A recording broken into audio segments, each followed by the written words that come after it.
हं? साधं साधं चष्मा दे, चष्मा दे, चष्मा.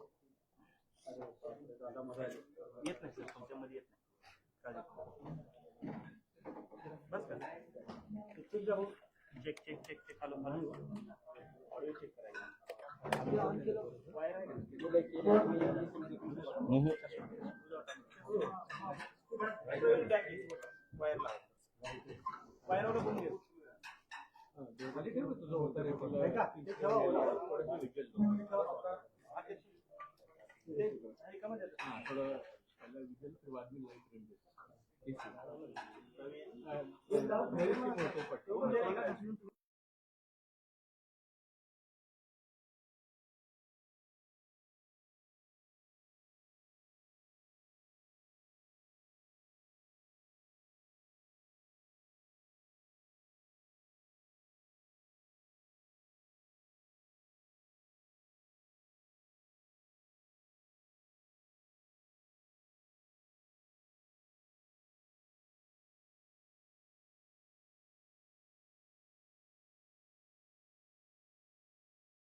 एक मिनिट झालं सगळं.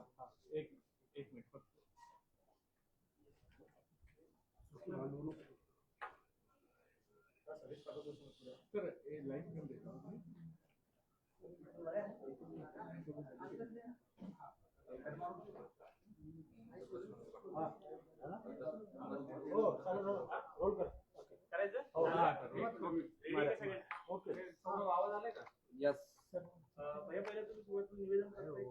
नाही, तुम्हीच विचारायला सुरू करा डायरेक्ट. साहेब, आज शिंदे साहेबांची आपण गाडी भेट घेतली, कसा प्रचाराचा शुभारंभ सुरू आहे? आज उमेदवारांना घेऊन आदरणीय सुशीलकुमार शिंदे साहेब आणि सोलापूरच्या खासदार प्रणिताईंची भेट घेतली. त्यांचे आशीर्वाद घेऊन, शुभेच्छा घेऊन सुरुवात केलेली आहे. आज काँग्रेसकडे जागा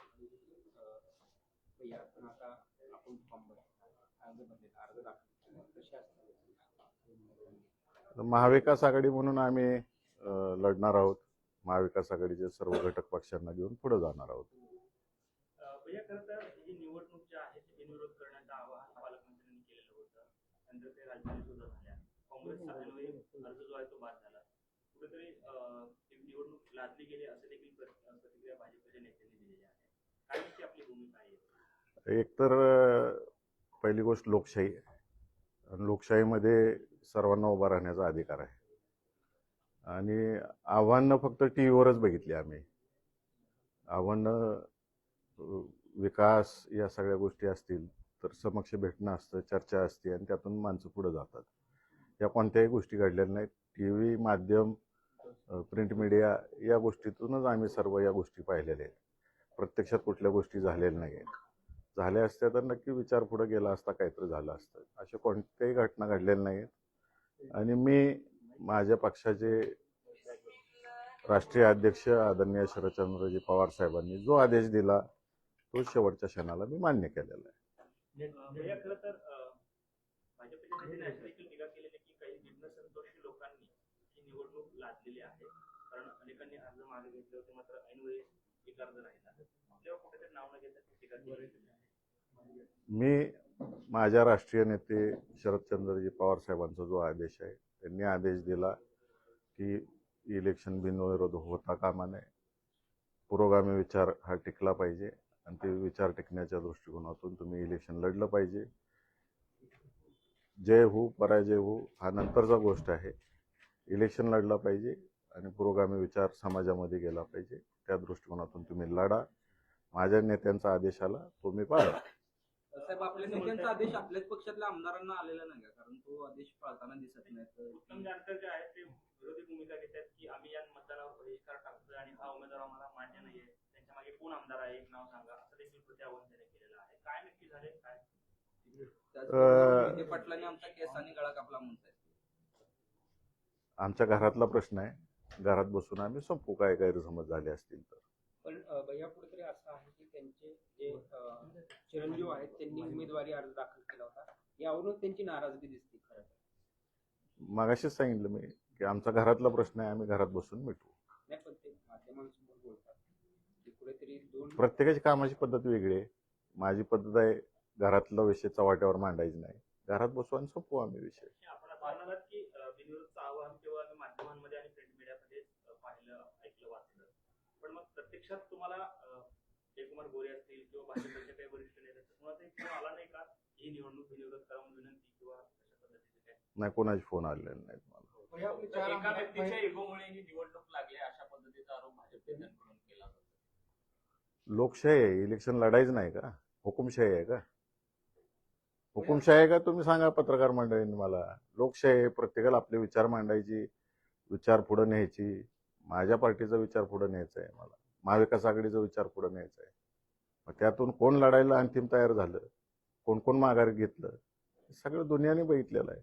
भैया काँग्रेसचा अर्ज बाद झाल्यानंतर तुमची बैठक झाली, त्या बैठकीत वसंत देशमुखांचं नाव एक फायनल झालं अशी चर्चा आहे. त्यावेळेस उत्तम जानकर असतील, अभिजित पाटील असतील किंवा तुमचे दोन अजून आमदार आहेत, त्यांना विश्वासात घेतलं नाही असं दिसून येतं. सगळ्यांशी चर्चा करून सगळ्या गोष्टी झालेल्या आहेत. जो घरातला विषय तो आम्ही घरात संपू. 4 आमदार आहेत. राजू खरे असतील, अभिजित पाटील असतील, नारायण आबा असतील, स्वतः उत्तम जानकर असतील. उत्तम जानकर म्हणतात आम्ही 4ही नाराज आहोत कारण वसंत देशमुख यांच्या उमेदवारीवर ते नाराज आहेत. आता त्या प्रश्नाचं मी 4 वेळा उत्तर देऊन झाले तुम्हाला.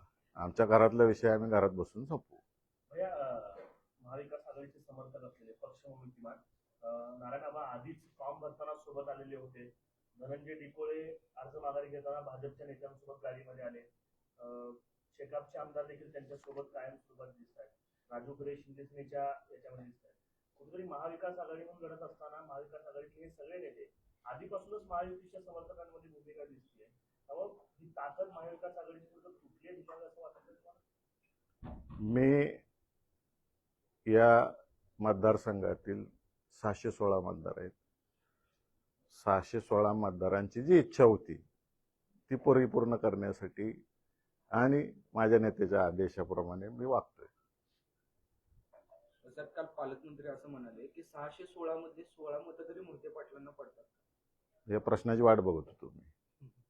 भैया 16 काय परत एकदा सांगा. 616 पैकी 16 मतं तरी विरोधकांना पडतील का? त्यांच्याकडे तेवढी मतं आहेत का असं त्यांचा सवाल. मी आज 16 मतापासून सुरुवात करतोय. त्यांनी सांगितलं ना 16 मतं आहेत माझ्याकडे, मी 16 मतांपासून सुरुवात करतोय. विरोधकांना भैया अर्ज माघार घेण्यासाठी काही मुख्यमंत्र्यांकडून आपल्याशी संपर्क झाला का? फोन वगैरे आला होता का? मला नाही फोन कोणाला. भैया पंढरपूर विधान परिषदेची निवडणूक लागली तेव्हापासून पंढरपूर चर्चेत आहे. त्या निवडणुकीत निकालापर्यंत पंढरपूर गेम चेंजर ठरणार का महाविकास आघाडीत? तुम्ही शोध लावायचा पत्रकार काल मंडळी. देशमुख साहेबांनी देखील परिचारकांच्या कारखान्यावरती म्हणजे भेटीगाठी दिलेल्या आहेत. नेमकं काय आहे, राजकीय समीकरण कसं चालू आहे? परिचारकांची नाराजी दिसून येते. एक तर वसंत नाना देशमुख साहेब हे पूर्वीपासून आदरणीय विजयसिंह मोहिते पाटील साहेब आणि सुधाकर पंत परिचारक साहेब यांच्या नेतृत्वाखाली तयार झालेले आहेत. आणि काल त्यांनी विजयसिंह मोहिते पाटील साहेबांचे आशीर्वाद घेतले आणि ज्या कारखान्यावर त्यांनी व्हाईस चेअरमन म्हणून काम केलेलं आहे, संचालक म्हणून आहेत, सभासद आहेत आणि पंतांचा त्यांना कायम सहकार्य राहिलेलं आहे त्यांच्या राजकीय जडणघडणीमध्ये. म्हणून ते पंतांचा आशीर्वाद घेण्यासाठी कारखान्याच्या स्मृतीस्थळावरती गेले आणि ह्यात काही चुकीचं नाही आहे. का जाऊ नये? ज्यांनी घडवलं त्यांचे उपकार विसरायचे नाहीत. भैया कुठेतरी आपण पाहतोय 616 पैकी महायुतीकडे चांगलं बहुमत आहे. अशा पद्धतीची ही निवडणूक लढणार आहे. मी मागाशीच सांगितलं तुम्हाला की पुरोगामी विचार हा समाजामध्ये राहिला पाहिजे. हुकुमशाही पद्धतीनं काही कुठल्या गोष्टी चालल्या नाहीत पाहिजेत. माझ्या नेत्यांनी आदेश दिला तो मी पाळलेला आहे. नेत्यांच्या आदेशाप्रमाणे पुढे जाऊ आम्ही. वसंत देशमुख यांच्या मागे जे आहे त्यांची ताकद आता राहिलेली नाहीये, त्यामुळे त्यांनी किती ताकद लावली तरी त्याचा निकाल ज्या दिवशी असेल त्या दिवशी स्पष्ट होईल. मी इलेक्शन लढतोय, बघूया पुढं काय काय होतंय ते. आणि मी सांगितलं तुम्हाला मी 16 मतापासून सुरुवात करतोय. 1998 ला जे आहे भाजपकडे पण बहुमत नव्हतं, त्यावेळेस सुभाष देशमुख याची विक्रमी मताने निवडून आले होते. तशा पद्धतीची काय अदृश्य शक्ती सध्या कामाला लावली आहे? त्यावेळेस मोठं मत आहे. माझ्या मागं 600 अदृश्य मत आहेत. भैया महाविकास आघाडीतले मतांची आकडेवारी भाजपचं सांगते, पण भाजपमध्ये सुद्धा नाराजांचा एक मोठा गट असतो जिल्ह्यात वारंवार चर्चेत. जसे की भाजपचे मतदार किंवा भाजपचे नेते आपल्याच्या संपर्कात आहेत का? काय मतांमध्ये मागाशी मी सांगितलं तुम्हाला की 16 मतं माझी आहेत म्हणून पालकमंत्र्यांनी जाहीर केलेलं आहे. मी 16 मतापासून सुरुवात करतोय आणि 600 मतं अदृश्य आहेत. ती अदृश्य शक्ती माझ्या मागे आहे. बघू काय काय होतंय पुढं. या महाविकास आघाडी म्हणून आपण लढताय, मात्र महाविकास आघाडीतले किती पक्ष आपल्या सोबत आहे? सगळं दिसेल निकालाच्या वेळेस तुम्हाला. काँग्रेस उमेदवाराचा अर्ज बाद झाला, यावर काय प्रतिक्रिया? कशा पद्धतीनं बाद झाला, काय झालं, याच्या मागचं सगळी माहिती आपण घ्यावी. त्याचे रेकॉर्डिंग व्हायरल झालेले आहेत, स्पीच व्हायरल झालेले आहेत. अजून खोलात जायचं असेल तर पंढरपुरात जाऊन माहिती घ्या, काय घडलं काय नाही, ज्यानं सही केली त्याला काय काय आश्वासने मिळाली, ह्याची माहिती घ्या तुम्ही सगळ्यांनी. निवडणुकीच्या या येणाऱ्या काळात यशाचं अपयशाचं जे आहे ते श्रेय नेमकं कोणाकडे जाईल? मोहिते पाटलांकडे जाईल की पक्षाकडे जाईल? मी श्रेयवादासाठी उभं नाही. या सोलापूर जिल्ह्यामध्ये पुरोगामी विचारसरणी टिकली पाहिजे. हा जिल्हा सहकाराचा जिल्हा आहे, सगळ्यांना घेऊन जाणारा जिल्हा आहे. ही सगळा विचार टिकला पाहिजे या दृष्टिकोनातून पवार साहेबांनी जो आदेश दिला तो मी पाळलेला आहे आणि त्यासाठी मी लढणार. जिंकणं हारणं ही गोष्ट वेगळी आहे, परंतु पुरोगामी विचार या जिल्ह्यात टिकला पाहिजे या दृष्टिकोनातून आम्ही लढा देतोय. महाविकास आघाडीकडून काँग्रेसलाही जागा सुटली होती, मात्र काँग्रेसचा अर्ज बाद झाल्यामुळे आता पुन्हा राष्ट्रवादीला महत्व प्राप्त झालंय. कशा पद्धतीनं पाहताय? काँग्रेसचा अर्ज बाद झाल्याचं दुःख देखील आहे का तुमच्या मनामध्ये? किंवा महाविकास आघाडी म्हणून ही निवडणूक होणार की फक्त राष्ट्रवादी म्हणून होणार? सगळे म्हणून होणार, महाविकास आघाडी म्हणून होणार. काँग्रेस उमेदवाराचा अर्ज बाद केला जाईल कुठल्या ना कुठल्या कारणाने याची कल्पना तुम्हाला पहिलंच होती, म्हणूनच तुम्ही राष्ट्रवादीचा अर्ज दाखल केला होता. बाद होईल वगैरे असं काही आमच्या डोक्यात नव्हतं, परंतु एक सिक्युअर हे राहावं म्हणून आम्ही सगळ्यांनी फॉर्म भरून ठेवलेले होते. एक सिक्युअर्ड असावं, काही होऊ शकतं, त्यासाठी आम्ही सगळ्यांनी भरून ठेवले होते.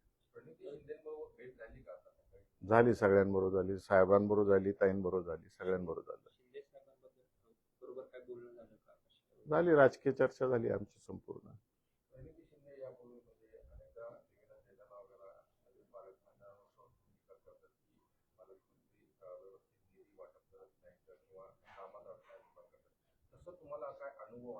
आहेत, सगळ्यांनाच अनुभव आहेत.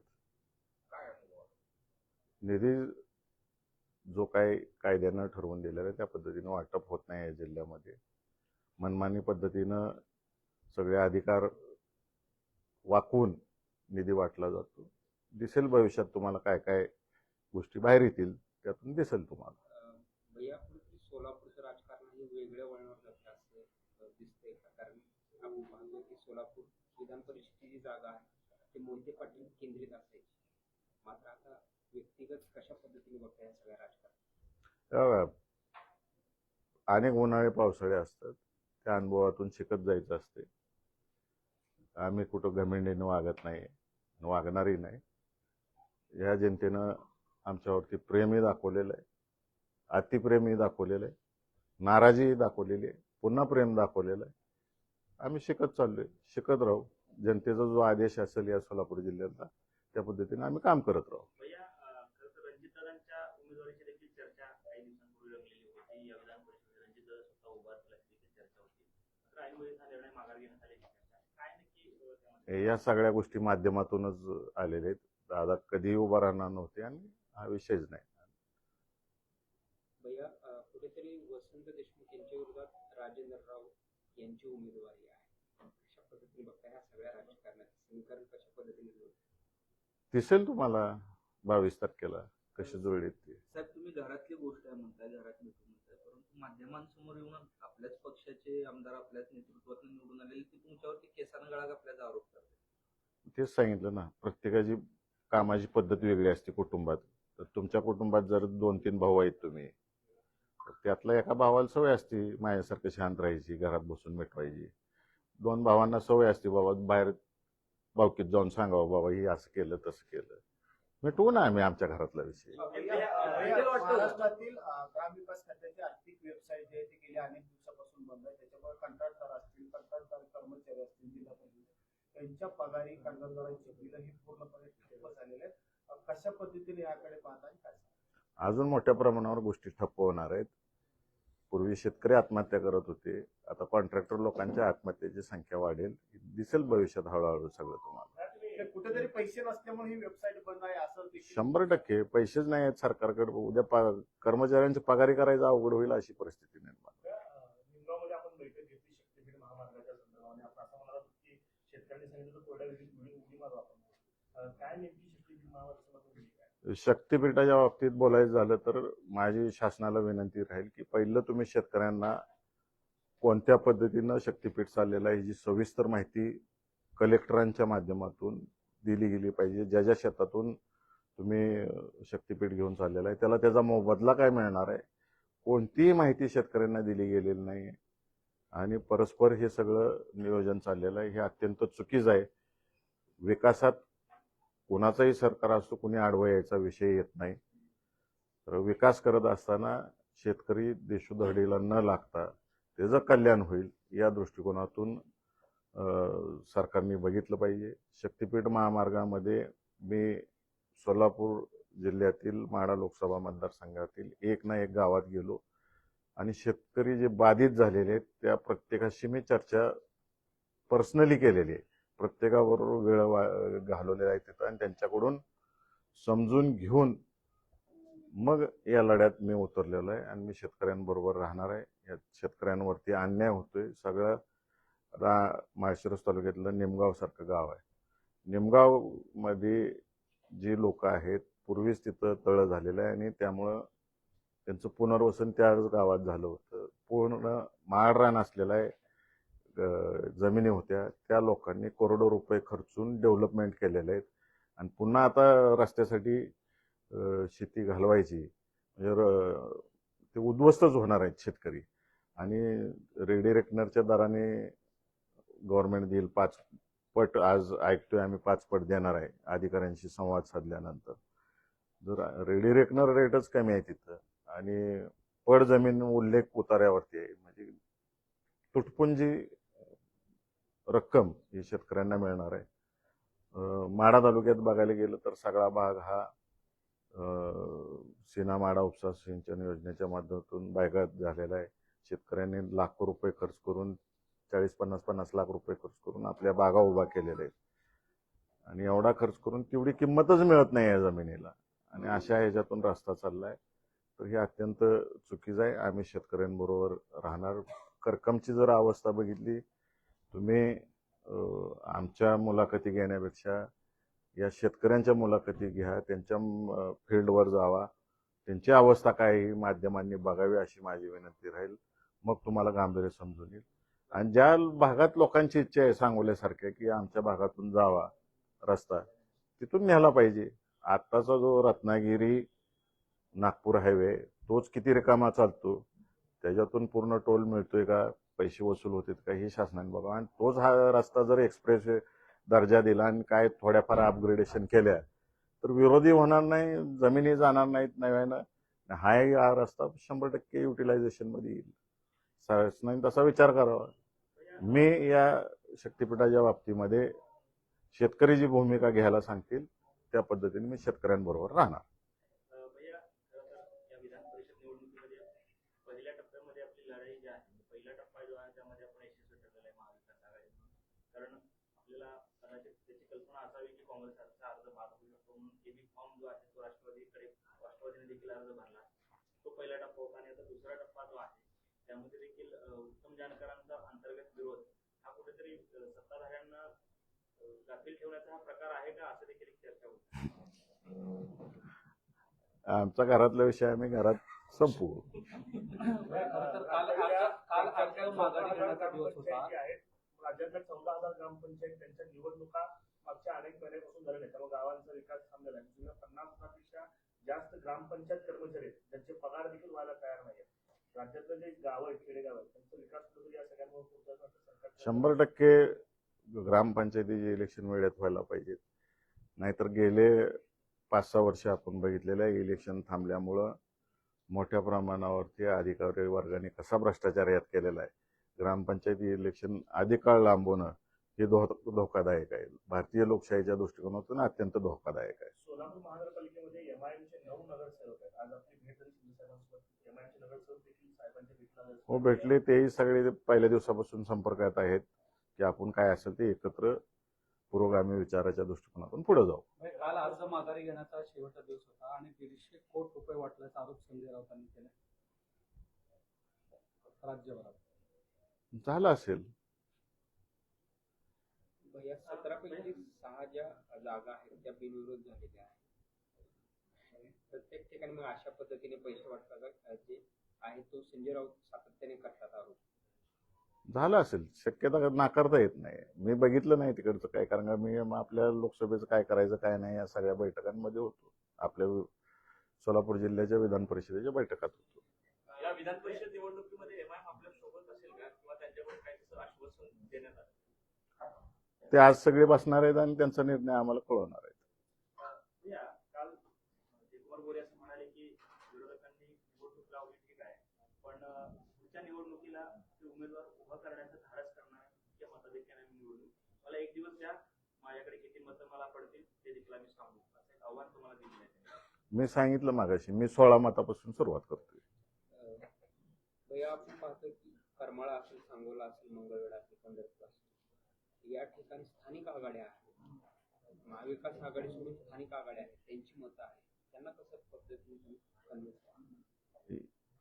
सोलापूर जिल्ह्यातील जनता सगळं बघते आणि जनतेचा दबाव कुठं ना कुठं असतो सगळ्यांवरती. त्याचं मताच्या रूपातून दिसून येईल. मला या जिल्ह्यात पुरोगामी विचार टिकवायचा आहे. माझ्या नेत्यांनी जो आदेश दिलाय तो टिकवायचा आहे. त्या आदेशाप्रमाणे मी वागतोय. प्रत्येक गोष्ट मी माझ्या नेत्यांच्या कानावरती फॉर्म विड्रॉलच्या शेवटच्या 10 मिनिटापर्यंत प्रत्येक गोष्ट ही घातलेली आहे. आणि शेवटच्या 10 मिनिटात जो आदेश आला त्याची मी अंमलबजावणी केलेली आहे. साहेब, आपण पुरोगामी म्हणताय, परंतु दुसरीकडे आपल्याच पक्षाचे आमदार राजू खरे ते सांगतात की मी हाडामासाचा शिवसैनिक आहे, माझ्याकडे पर्याय नव्हते म्हणून मी तुतारी घेतली. काय नेमकं काय, कसं पुरोगामित्व आहे? त्यांना विचारा. आता तुम्ही जिल्ह्याचे नेतृत्व तुमच्याकडे आहे. मी मतदारांचं बोललो, स्पष्टपणाने सांगितलं मी. हा पुरोगामी विचारसरणीचा मतदार असलेला जिल्हा आहे आणि हे लोकसभा विधानसभेच्या माध्यमातून या जिल्ह्याने दाखवून दिलेला आहे.